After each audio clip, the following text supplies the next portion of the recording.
केमिति बुड़ीथिला जहाज Titanic captain को लगी प्राण हराइथिले कि 1500 यात्री कौन थिला से कला रातिर कहानी कहीं घटिला एमिति दुर्घटना टाइटेनिक जहाज बुड़ीबाकु नहीं एबे भी चर्चा अनेक कल्पना और जल्पना लगी रही जहाज केमिति बुड़ीला और कहीं बुड़ीला ताकु नहीं आज भी वितर्क चलुछि विश्वर सबुठु बड़ जहाज को नहीं वर्तमान समय भी चली आलोचना तेबे आसंतु जानिबा विश्वर सबुठु बड़ जहाज केमिति और कहीं बुड़ीथिला 1912 मसीह दुनिया सबुठारु बड़ तथा विलासपूर्ण पानी जहाज थिला टाइटेनिक एहार उच्चता अनेक विलासपूर्ण कोठाठारु अधिक उच्च बोली कहा जाए एही जहाज मध्य तीनोटी विशालकाय फुटबॉल पड़िया मध्य रहितला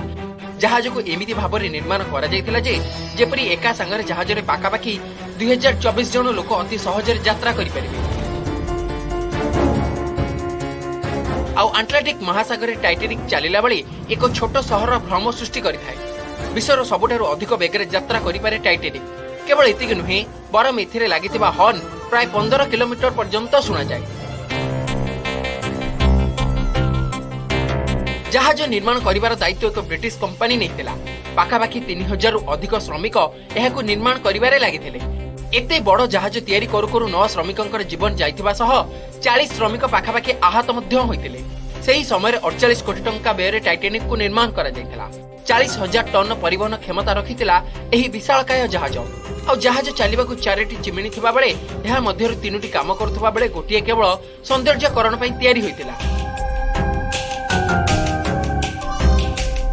टाइटेनिक दुनियार सबुठारु बड़ और विलासपूर्ण जहाज थिला पाखापाखी 3 वर्षर परिश्रम परे टाइटेनिक जहाज निर्माण सरिथिला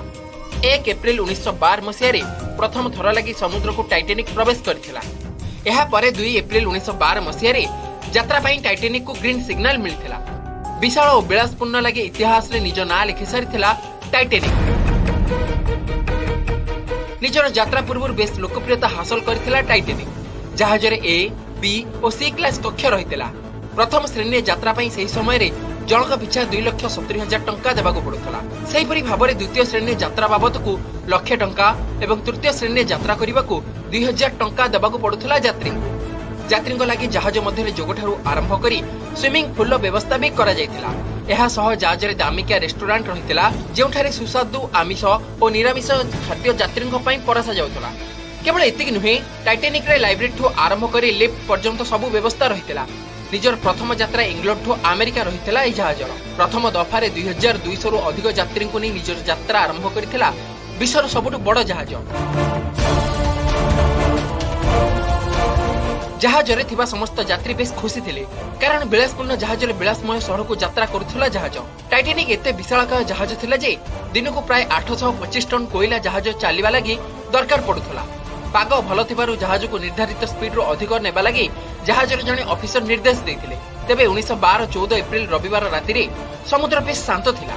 आकाश रे केवल तारा ही दृश्यमान होतिला अंधार मध्य रे समुद्र को सठिक भाबरे देखिबा पई कैप्टेन को पाखरे संभव भी नथिला तेबे गुरुत्वपूर्ण कथा हला जहाज कैप्टेन को बरफ चट्टान संपर्क रे 6 थर सूचना भी दिया जायतिला किंतु एहाको गुरुतर सह नै नथिले कैप्टेन एपरि कि सूचना पाइबा परे भी जहाज रो बेग कमा जाय नथिला आउ राति 11:40 रे जहाज रो जने उच्च अधिकारी को फोन बाजिथिला आ सूचना दिया जायतिला कि जहाज सम्मुख रे एक बड़ बरफ चट्टान रहिछि तेबे एही खबर संग संग कैप्टेन को पाखरे पहुंचिथिला किंतु आउ हाथ रे समय भी नथिला बरफ सह जहाज धक्का हेबाको मात्र 35 सेकंड बाकी समय थिला तेबे जहाज को बाम पार्श्व को नेबा सह इंजिन बंद करबाको निर्देश भी दिया जायतिला किंतु हठात पानी मध्य जहाज को बाम पार्श्व को नबाको संभव नथिला सेही समय रे जहाज गति प्राय 39 किमी प्रति घंटा रहितला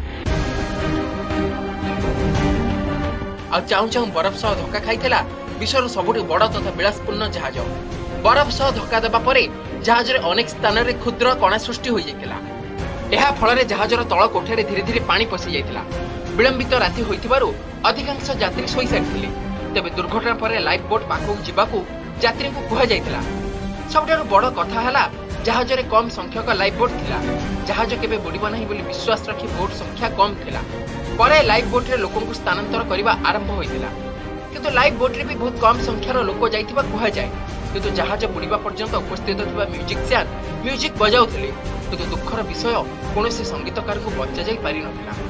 ଏହି ସମୟ ମଧ୍ୟରେ ଆକାଶକୁ ମଧ୍ୟ ରକେଟ୍ ଛଡ଼ାଯାଇଥିଲା ଆଉ ଆଶା କରାଯାଉଥିଲା ଅନ୍ୟ ଜାହାଜ ମାନେ ଟାଇଟାନିକ୍ର ଲୋକଙ୍କୁ ବଞ୍ଚାଇ ପାରିବେ, କିନ୍ତୁ କୌଣସି ଜାହାଜ ସାହାଯ୍ୟ ପାଇଁ ପହଞ୍ଚି ପାରିନଥିଲେ।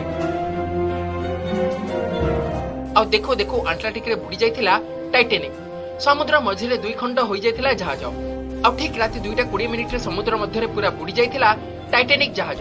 ରାତିର ଅନ୍ଧାର ମଧ୍ୟରେ 1500 ଲୋକଙ୍କ ପ୍ରାଣ ଭୟ ଉଡ଼ି ଯାଇଥିଲା।